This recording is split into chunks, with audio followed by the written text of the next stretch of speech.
Good morning, everyone. Hey, Jonathan and Onesiphorus here. You can see that it looks like exactly what it is, that I have his head tied to his tail. The idea of this is that I want him to start taking steps like that. The right black foot over the left white one, like that. And the idea is that he starts to give to that pressure. And some people would say this is inhumane that I'm tying him to his tail, but actually, the smarter the horse, he won't want to pull on his own tail. So he learns to give to the bridle. I just want him to move his feet. He learns to give to the bridle and not pull on himself and respond to what his feet need to do. And I was kind of inspired from last night watching some kids barrel race that their horses didn't know how to retract one side and lengthen another to be able to pick up their shoulders, to take the correct footfalls like he's doing here. Where I want him to learn to give to the bridle and step over, and make a good turn. We start to teach horses this when we start to teach them to spin too. A lot of us, sometimes we feel like this in our typical lives, where I change a job and I run into the same problem to get away from a person, and I change a job again because I have a certain problem with a certain person, and the Lord keeps putting you in this position like this where we actually tell him it's inhumane. Why are you treating me like this? And he says, I want you to learn this lesson, and no matter where you go, it's going to follow you until you grow and you mature in that and learn to deal with that. Heck, I still have that problem sometimes, but I know Scripture says that he wants you to follow his lead, that he's a good shepherd, and he goes on ahead of you, and his sheep know his voice. John 15, somewhere in there, I think it is. John 10, I'm sorry, maybe. But the idea is that we learn to take the right steps, even though we feel like we're tied up in a circle.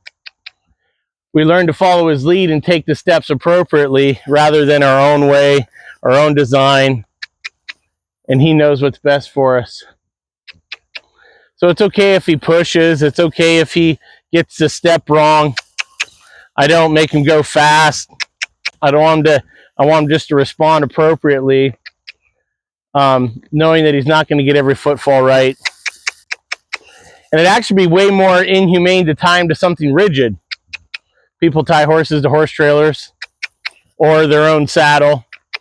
It's way more humane to tie him to his own tail, that he can actually find relief from the bridle and just learn to make the right steps. Whoa. See if I can help him out here.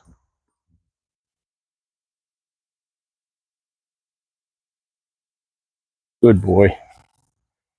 Good boy. So I want to share with you too that the days to come here in September, we have an opportunity to be at WLD Ranch September 28th. I believe it's going to start at 2 o'clock. I'd love to see you there to see how far Onesiphorus has come. See if he comes to me. And then we're going to actually be at the Fall Festival. The Fall Festival for the Federated Church at the Bicentennial Park here in Springfield. I believe that's going to start at 4. And Onesiphorus and I are going to be there for that. We're super excited about being able to do that too. And then Waterford has asked us to come to, they have a fall festival also in Waterford in the gazebo side of the park. And we're going to be there the 5th and 6th of October. So I'd love for y'all to come out. We'd love to see you there.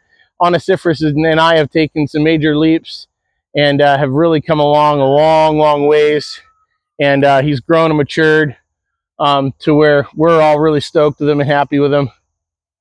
He still smells a little skunky. I think he had a run-in with a skunk, but I'd love to see you guys on those dates. And, make sure you like, share, leave a comment, and learn some more training techniques. And I look forward to sharing more with you guys live as we come up into the end of September and the beginning of October. So blessings on you. Make sure you invite someone and you yourself come out and check it out. Blessings on you.